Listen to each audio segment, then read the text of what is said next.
learning finances is way easier than your day job. It's way easier than all these hard years of work that you had to put in to become a physician. And just a little bit of learning will go a long way.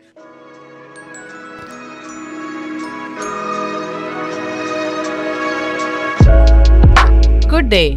Welcome to Ripple's Physicians Wellbeing, a space to discuss coping with stressors while training in the field of medicine and tips for overall wellness.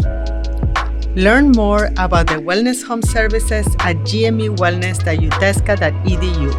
And don't forget to subscribe to stay updated with new episodes wherever you enjoy podcasts. Welcome, everyone, and thank you. Last month's episode, we explored some aspects of financial domains as we are addressing well-being of all the 8 domains that are interdependent. As always, we do this with the hopes that we can offer you important, relevant, and practical information to take care of your wellness. And this month, we have a very special guest, Mr. Andrew Paulson, lead student loan consultant and co-founder of StudentLoanAdvice.com, a white coat investor company. He'll be providing us information about how residents can financially become knowledgeable and how to manage their finances. Welcome. Thanks for having me. Oh, you bet. So during this episode, we're going to explore the financial domain and ways in which it can affect well-being. And spoiler alert, it can in a major way. So welcome, Andrew. What are some common mistakes that medical residents that you deal with make with managing their loans? Yeah, great question, John. And I think one of the biggest ones that I see is when you're graduating medical school and you're starting residency, you've got this mortgage of student loans that you have to deal with. And I think a lot of people think that they're going to have to start making a monthly payment that's $4,000 or $5,000 or something along those lines that is probably not too far off what you're making, what your take-home pay as a resident. And it's just, you throw up your hands and you say, I can't make these payments, and they enter forbearance. Mm-hmm. That is probably the number one mistake that I see a lot of residents take is instead of looking at some of the alternative options to forbearance, they'll just say, you know what, I can't handle this, and they'll enter forbearance. And that's usually one of the biggest mistakes that you can make, because one thing that will continue to happen is your loans will continue to grow or accrue interest even while they're in forbearance. And then once you exit that forbearance, which is basically withholding payments, that interest that is accumulated on your student loan will then capitalize, or it'll compound. And it's this principle of interest accumulating on interest. And I mean, something that we'll probably talk a little bit later today is about loan forgiveness, but forbearance doesn't count towards any of the loan forgiveness tracks. So, and then I think one of the other big things is that you just graduated from medical school and you're starting residency in July as an intern, and you allow your loans to go into what's called a grace period. And that period of time is really this 6-month leeway that you have to kind of get your feet under you, get settled, get moved if you have to, right? But the trouble with it is that your loans will continue to grow during the grace period, and your clock for forgiveness, loan forgiveness, doesn't start until you move into repayment, which is likely November or even December of your intern year. So that's a big thing that you'll want to consider, is to get out of that grace period and to move your loans into repayment right away. And you can do that through consolidation. And then the other thing I would say too is, for those of you that are carrying private student loans, usually they are pretty high interest rate. And sometimes I even see those at double digits. Yes. Well, just so you know, when you're making money as a resident, you might be able to do what's called a private refinance. And what that can allow you to do with your private student loans, we're not talking about federal right now, is you could actually potentially bring down your interest rate. Because when you're borrowing, when you're a student, you don't usually have a whole lot of income or job history, and sometimes you have savings and those sort of things. But now that you're making money as a resident, you can usually apply and you've got a stronger credit situation. So that's another thing that I would consider is to not put off private refinancing, private student loans. To lower that interest rate to something more manageable than Exactly. 10%, 12%. Where I see all the time, resident, they had to borrow, let's say that they needed a little bit of money to go from just, a lot of people borrow for undergrad too, whereas with medical school, you can borrow whatever you need up to the cost of attendance federally. And they have these double digit private student loans and they just don't know that they're there really and that they're that high. So you can usually get that down somewhere in the 5 to 7% interest rate range through refinancing. Yeah. So much better. Much better. Oh, that's good. And just for our audience, can you just do a quick definition of forbearance for those that may not know what that means? Yeah, so forbearance is a status for federal student loans where it will allow you to temporarily withhold payment, whether it's you can't make the payment or you're out of a job temporarily. So effectively, you don't have to make a monthly payment temporarily. Usually up to a year, they allow you to do that and enter that. But during that time, the interest on your loan amount still accrues. Exactly, and the point there, John, is that let's say you have $200,000 of student loans and your loans, you go into forbearance and they start to grow. And let's say that your loans are growing at, I don't know, $20,000 a year is the interest. So then when you come out of that forbearance, that $20,000 of interest that's accumulated on your loans, that will capitalize or it will compound onto your student loan balance when you exit that forbearance. So instead of your loan growing off at 200,000, now it is growing off at 220. So it can make, and then, with that being a higher principal balance, the loan will start to grow a little bit faster. So that's something that we really try to avoid up front. Thank you. That is so important. And I'm so glad you put numbers. When you listen to numbers, it's scary. Yes, thank you. Andrew, we would love to hear your thoughts on how residents can prioritize their loan payment. Still, they have to manage day-to-day finance. And I see either they do one or the other. So how can they prioritize both in a way, make allowance for both? And because and the exciting thing is now that you're working as residents is you're making a paycheck, right? And you're able to really start perfecting your craft. All those hard, years and hours of research in medical school and service and all those things, this is now on display and you can really start, perfecting your craft as a physician. But you just don't have a ton of money to be able to put aside to your student loans. So one of the best ways to address repayment, and what maybe we'll start with, how do you address your federal student loans? And that's what most of you have and will generally be the largest amount. And those that you had to borrow for medical school, you have a couple of options. There's a 10-year repayment program that's fixed monthly payments. You also have a 25-year plan that's called extended. So obviously the extended plan that's over 25 years would be a lot lower monthly payment. But even aside from that, there's what's called income-driven repayment options, where they will base your payment off of your income. So if you're making $60,000 as a resident and you're single, it's about a monthly payment of $300 per month. And really, as long as you're in training, it'll probably range from $250 to like $400 a month. Okay. That can be a lot more digestible than $1,000 payment or a $2,000 monthly payment, because they base the payments off of your income. And then they also factor in your household size. So if you're married or if you have a couple of kids, you can get a little bit of a larger deduction based on your household size. And that's the sort of thing that they do when they're looking at your taxes as well. That a little larger household size, you get a few more deductions here and there. So that is really probably the best repayment program for you as a resident, is to look into income-driven repayment. And there's 4 different income-driven repayment programs. And where do we see most residents going? If you're single, or if you're the sole earner in your household, I would consider what's called the REPAY, or the revised pay-as-you-earn program.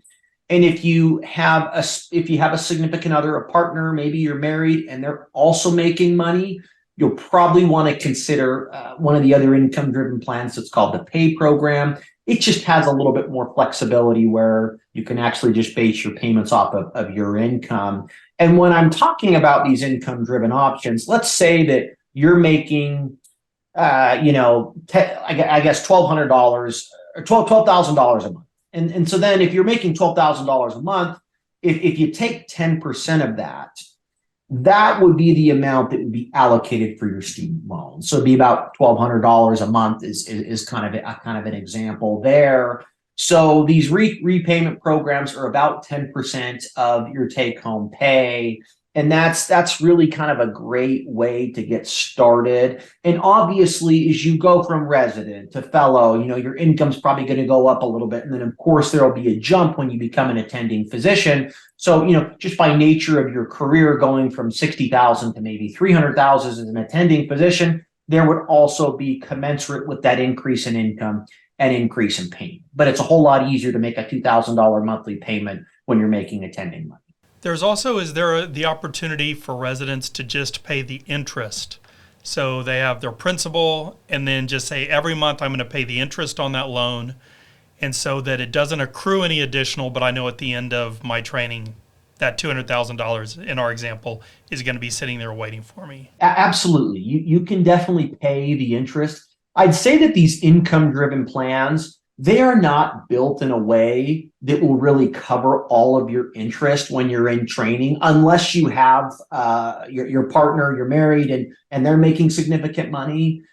Because until your income is close to what your debt size is, the monthly payment that you're going to have in an income driven plan is probably not going to be enough to cover the interest. Because the interest on your loans, if you have like a $200,000 loan at a 6 or a 7% interest rate, kind of doing the quick math here, it's probably about $1,500 a month is what the interest is. And that's a lot of money in residency. And I know some people, they're like, I'm going to just pay this interest and I'm really going to, make it so the loan balance doesn't go up. But that's definitely an option. And where you can pay up to the interest on the loan, it really depends on how much loans you have, and the average, physician these days is 200,000, but I, meet a lot with those that have $350,000, $400,000. And so that's where it starts to get a little bit harder to break even on the interest, but you definitely have the ability, if you have the cash to do that, you could.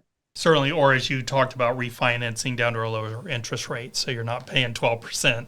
Yeah, and maybe that's where, we've talked a little bit about federal student loans because that's probably the majority of what you have, right? But also, let's say that, you have some private student loans and you've refinanced those. They will give you $100 monthly payments. So a bunch of big private lenders out there that you're probably getting correspondence from. I know that if you're a doctor, you're probably going to get inundated by these companies, but they will allow you to get low monthly payments while you're in training, where you can have $100 monthly payments. And it's probably not enough to cover the interest on the loan. But what it does is it allows you to kind of toe the line in the meantime and potentially get a little bit of a lower interest rate if you've refinanced your private student loans, and you have a low required payment of $100 a month, which you could always pay a little bit more, but it's just nice to not have a required payment of $1,000 when you just don't have the cash flow. Yeah. Our next question is something that I think there are a lot of options for residents. Can you talk about some of the loan forgiveness programs that are out there? Yeah, so this is where all this talk about these income-driven plans and those sort of things starts to really come together. And there's really two large federal forgiveness programs that I want to touch on. The first one is called Public Service Loan Forgiveness, and we're going to go into detail on that one because it is very, very helpful to a lot of physicians. And I've seen many doctors go through this program and have hundreds of thousands of dollars forgiven in student loans. And the other one is called taxable or income-driven repayment forgiveness. And there is some similarities to this one. This one, we'll spend just a minute on this here. And this is, you need to be on what's called an income driven plan or IDR plan, like we talked about. And this is over 20 to 25 years. And really, the first way to determine, should I even do this forgiveness program is first we look at what your attending income is compared to your student debt. You can't really look at the comparison right now when you're a resident or a fellow compared to your debt because it's probably lower, right, than that. But when you're making attending income, are you going to be making more than you owe? And if you're not, that is where I would look into loan forgiveness. If you're going to be working in primary care, right? And let's say you borrow $250,000 and your income's going to be $200,000 when you start as an attending physician afterwards. That's definitely a situation where I would consider one of the loan forgiveness options. And starting with the taxable forgiveness program, your student debt needs to be 2 times your income. So I'm saying that you need to have $400,000 of student loans in this case and need to be making about $200,000 of income. And let's say that you're capped out at that income threshold. That's where the numbers start to work out for that forgiveness program, where you make payments based on your income for 20 years. And then whatever your loan balance is outstanding after the 20 years, whether it's $100,000 or it's $300,000 of student loans, that amount of loans is forgiven in that year, but you are taxed on this. So just think about it. Let's say that you had $400,000 of student loans and you're living in California. That's a high, state income tax state, right? And you're making good money. So then that $400,000, you get that forgiven, and then you got to pay 50% taxes on that, which could be $200,000 in there. Wow. And I don't love this program just because I feel like this program fits more for those of your peers that are chiropractors, that are veterinarians, that are just in these other kind of professions that don't have quite the earning potential that physicians do. Okay, but that is an option in terms of forgiveness. Now I want to shift gears and talk a little bit about public service loan forgiveness, or PSLF. So PSLF, you have to be on an income-driven repayment program. That's that repay or the pay program where the payments are about 10% of your income. The second is you need to be employed by a non-for-profit or a 501c3. Those of you that are listening, I'm assuming that you're working at a non-for-profit, academic center right now, so you're checking that box. You have to be working full-time. I know you're working full-time as a resident. And then the last requirement there is you need to make 120 monthly payments, or this occurs after a decade. So effectively, if you enroll in one of these income-driven plans and you have 5 years of residency, let's say you do general surgery, and then you stay on at an academic center for 5 years after training, whatever your loan balance is outstanding, let's just throw out the $400,000 again, that is forgiven. But there is no taxes levied on this balance. So what we're saying is that this forgiveness program is half the time, it's 10 years, and you can get credit while you're in residency or in training, and whatever the loan balance is outstanding after a decade, this is forgiven tax-free. And what this ends up doing is it can bring the cost of your overall loan somewhere in the $100,000 or maybe the $150,000 range is the total out of pocket for you. And I know that sounds really, really great on the surface, right? And it is. And there's been a lot of doctors that have had success with the program. And recently, as of February this year, there's been about 450,000 public servant borrowers that have had their loans forgiven through the program. Because that's always a big question that I get is, Andrew, is this program really legit? Should I do this? Should I take the time to go through the paperwork? And for a lot of doctors, it does make sense. But just know that once you transition from resident, fellow, into attending, you have to be at a non-for-profit or a 501c3. So this is most academic centers. This is regional hospitals. This is the Veteran Affairs. So you are a little bit more constrained in your job opportunity. So you couldn't be working in private practice or a private group if you wanted to pursue that program. So one of those things that you have to reconcile with when you're deciding on forgiveness. Got it. Gosh, Andrew, so many things you've been informing us. It's just especially this particular program sounds too good to be true, but I really think does. from what you're telling me, I think many residents, I'm sure, will think about this. And we have noticed some residents struggle to make payments, and finance is a major stressor. That's one thing. They come to see us, and we reach out to you and others, in the profession.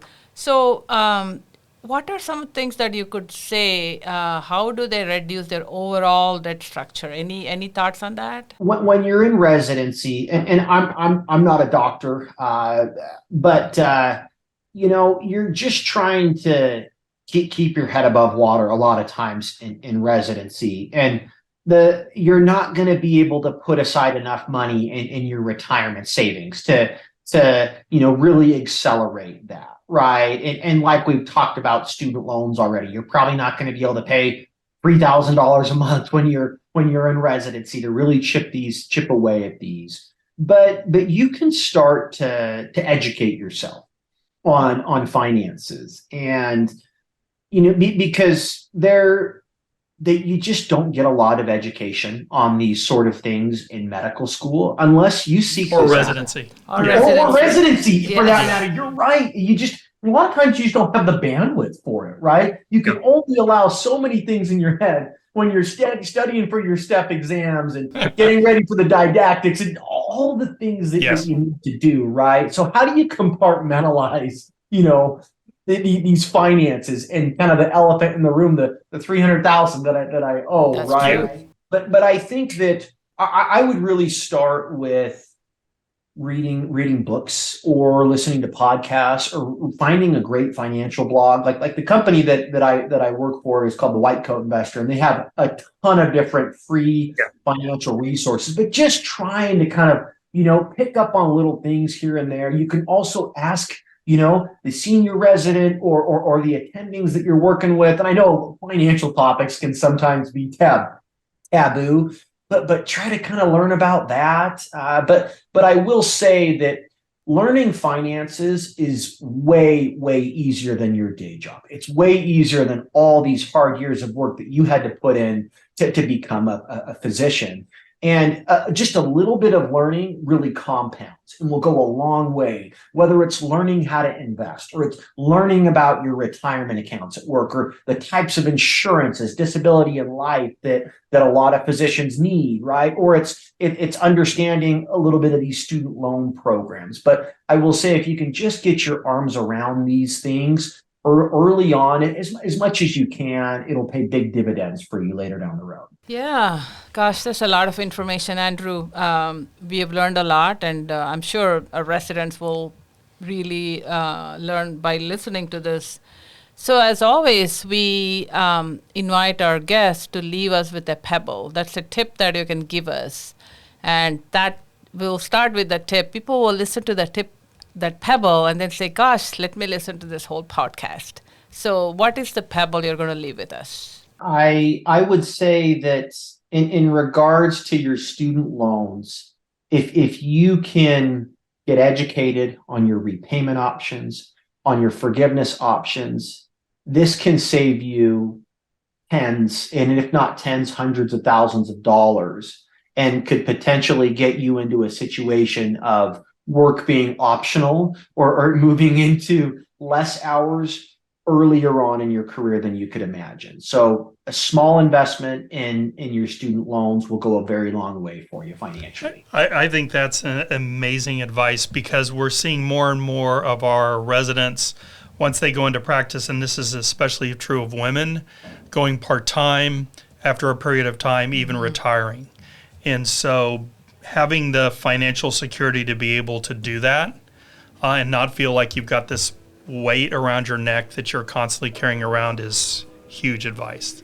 So thank you. Thank you, Andrew. And it's been very informative for us too. And thanks for your time. Yeah, no, thanks so much for having me, on this important topic for your residents. Thanks so much. Ripple's Physicians Wellbeing is made possible by the Joe R. and Teresa Lozano Long School of Medicine Office for Graduate Medical Education. To contact us or learn more about the Wellness Home, visit gmewellness.utesca.edu.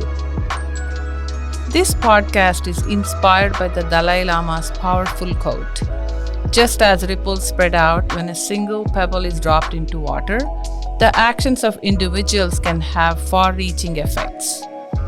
We provide physicians with pebbles, tangible and actionable practices that can help make positive impacts in their personal and professional lives.